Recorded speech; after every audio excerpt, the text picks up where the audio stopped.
Times Influence Initiative. The Digital India Summit and Awards 2017, hosted annually by the Times Network and now in its third edition, has become a thought leadership platform on powering the country's digital economy. And the Digital India Heroes series is an attempt to highlight the award-winning, groundbreaking digital initiatives that are transforming India's corporate and socio-economic landscapes alike.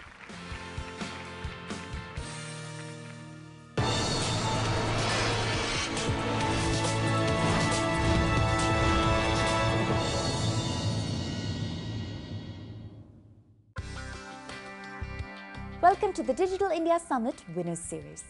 Finding a foothold in the fashion world is no small feat, but Aira House of Designers is going digital and disrupting the industry in the process. Here's how. Aira House of Designers is changing the face of the fashion industry. With its award-winning collaboration platform, budding fashion designers can now break through the clutter and receive a legitimate opportunity to popularize and monetize their design prowess. By leveraging digital technology to crowdsource innovative design concepts, Aira has adopted an entrepreneurial approach to bringing fashion talent to the forefront. There's no shortage of fashion design talent that never sees the light of day on the runway.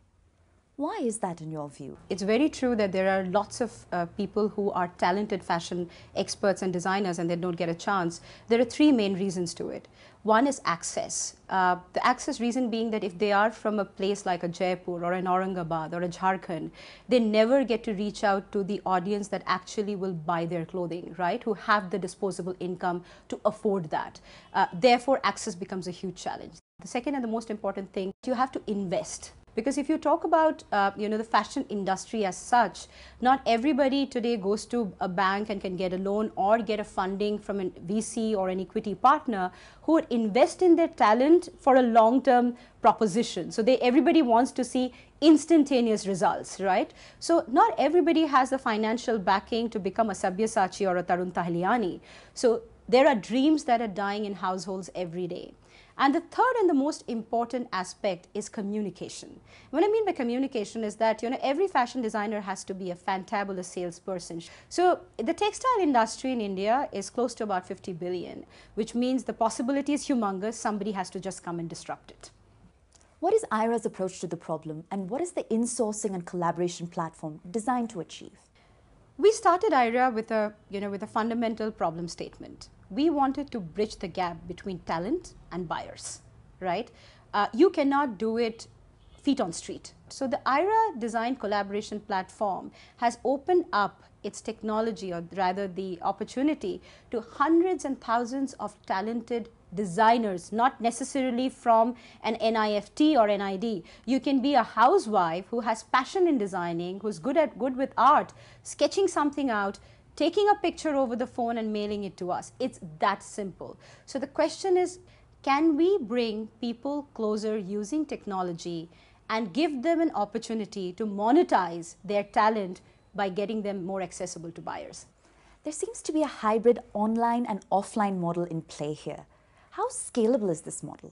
The mantra in Indian manufacturing, e-commerce, or any other form of commerce, mobile commerce, you tell me, is that digital is a platform to showcase what you have.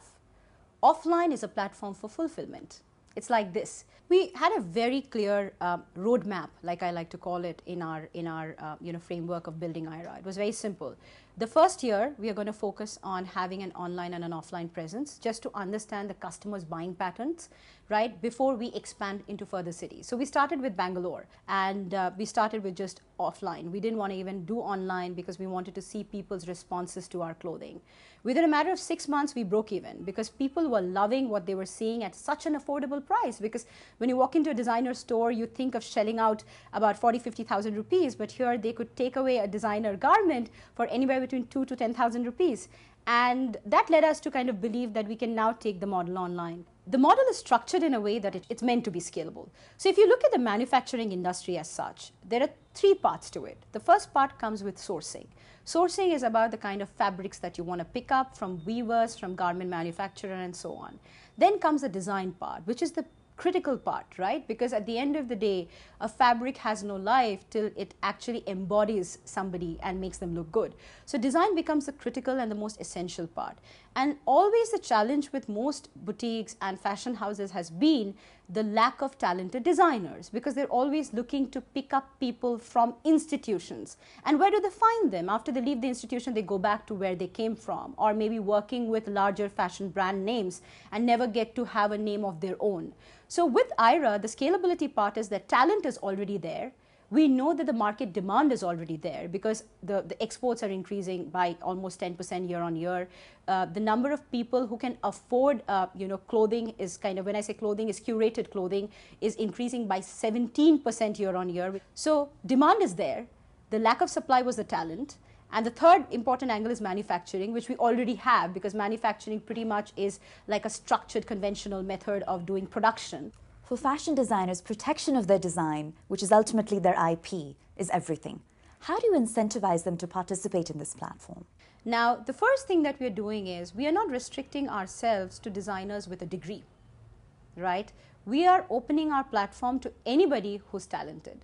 Secondly, what we are doing is the way we are building loyalty is by royalty.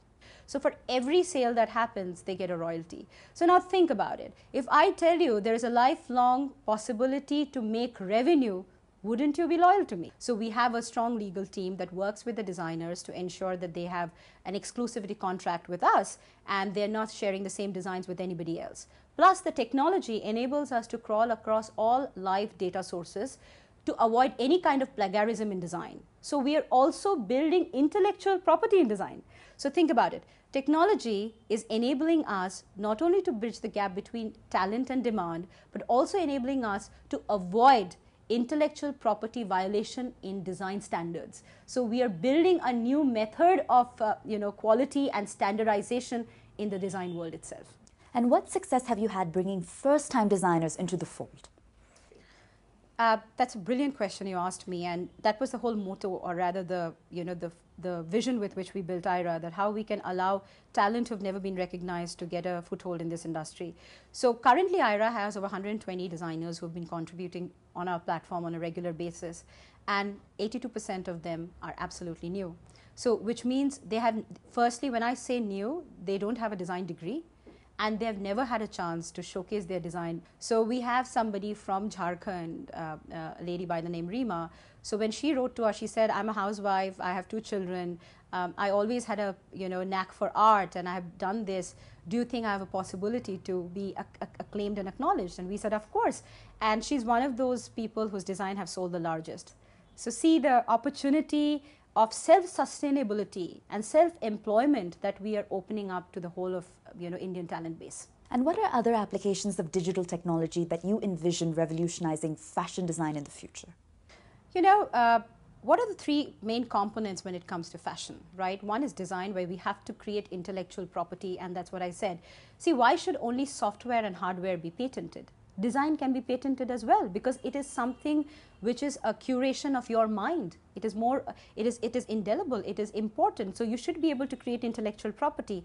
And that's the way we're going to safeguard, our garments, our interests. Technology that will enable us to create intellectual property in design will be a big disruption, which we're working towards. The second important part is fabric. Now, sourcing has to become automated. When I mean automated, sourcing cannot be just restricted to just India alone. There are Southeast Asian countries that have tremendous weaves that they can send back to India. So there can be a cross collaboration there as well. Like almost 62% of fabrics get wasted, okay, when it comes to manufacturing. And what I mean by getting wasted is very simple. Because of the unavailability of good technology, it's very difficult to ascertain the total amount of fabric required for each cut. So I think these are the 3 areas where there is huge opportunity to evangelize, to automate, and to innovate and make manufacturing a much more disruptive and technology-oriented industry. And how challenging is it to foray into a creative field, but through an entrepreneurial lens? I've always learned this, Pooja, when I was growing up, and I'm a big follower of Swami Vivekananda and his teaching. And he says a good leader identifies people better than him or her to lead the cart, right? So I'm not a fashion designer. I like wearing good clothes. And I was looking out for people who could provide me that. And here came an opportunity where I said, I have the ability to invest. I have the technology acumen to be able to kind of provide that infrastructure. How about I reduce my time to market by not hiring designers, but by insourcing design talent from elsewhere, right? So I'm an investor. I'm somebody who has a vision to make this industry disruptive, to ensure that we are able to reach scale, sustainability, and we are making exclusive designs affordable. It's time for a short break, but up next, our Digital India Summit Winner Series continues. We'll be right back.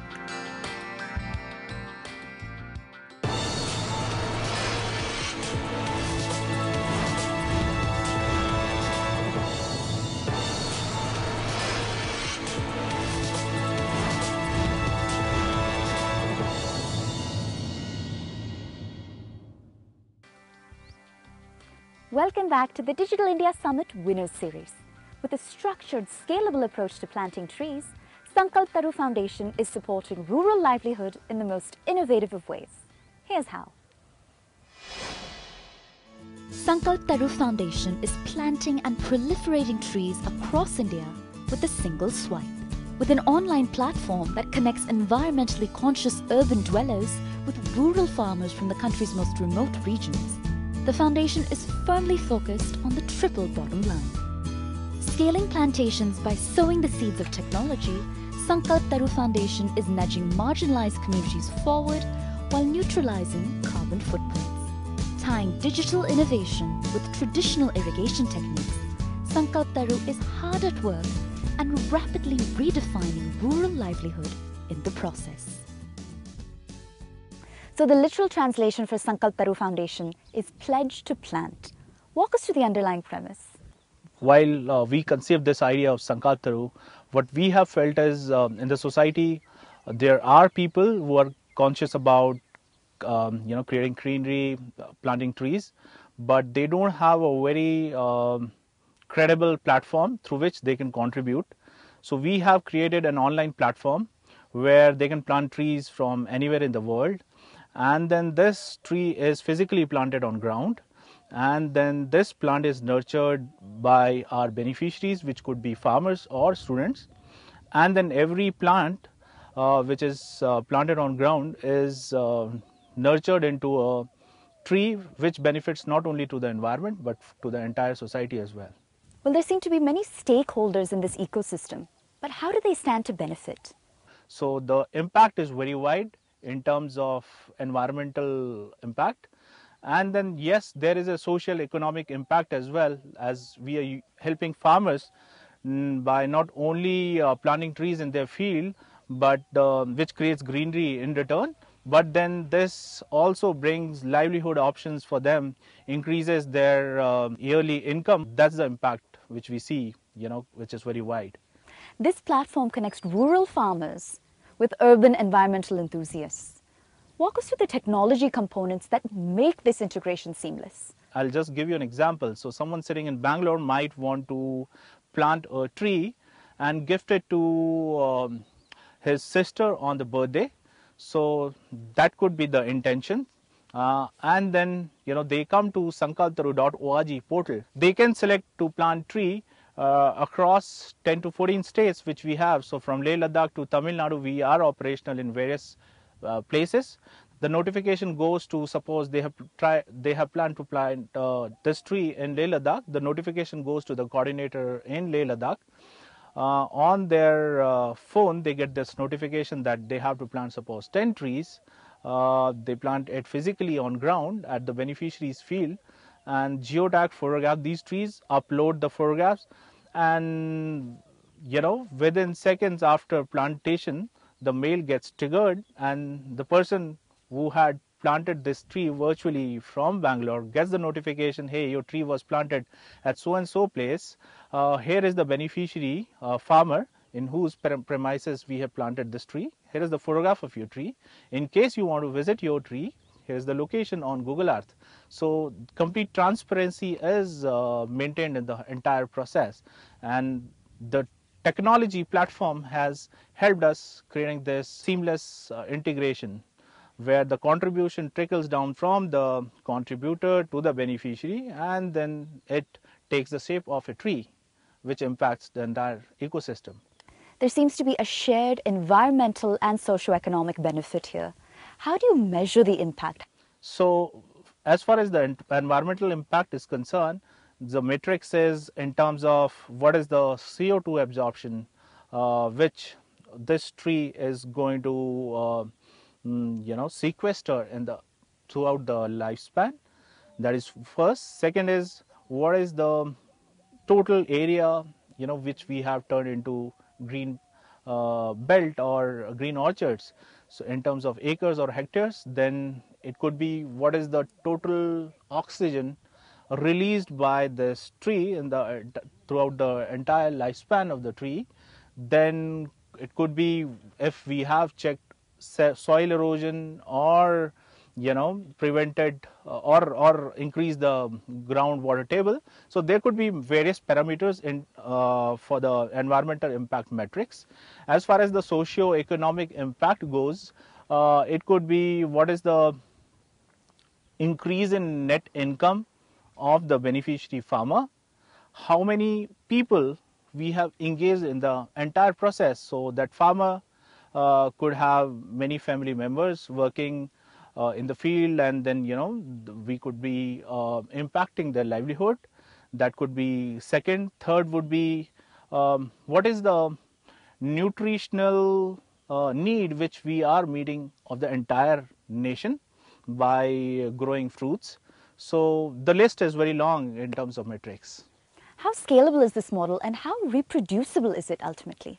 So when we conceived this idea, we started a small pilot project from Andhra Pradesh, a small village in Anantapur district. Then slowly we had scalable program in place because this entire platform which we have is plug and play.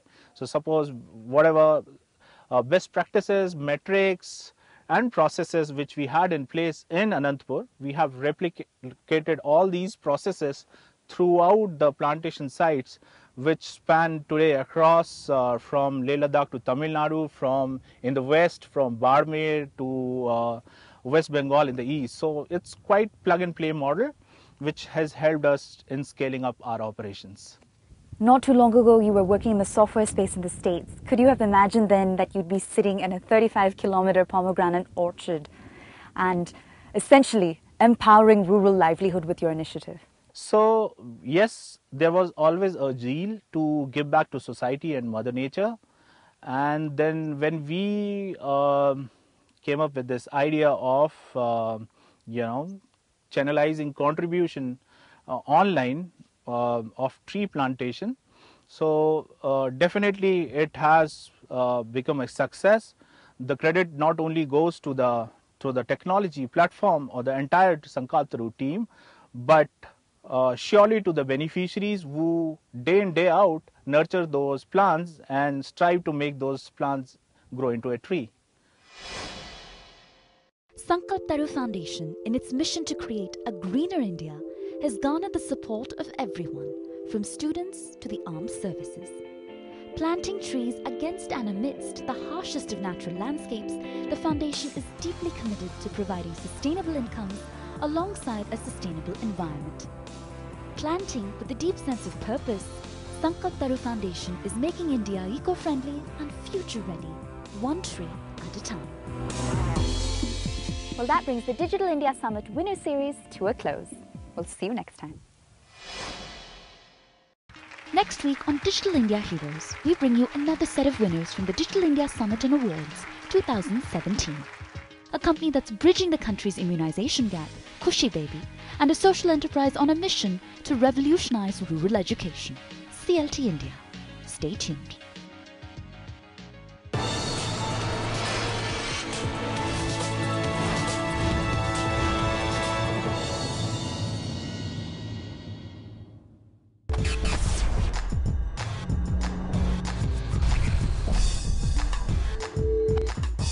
Times Influence Initiative.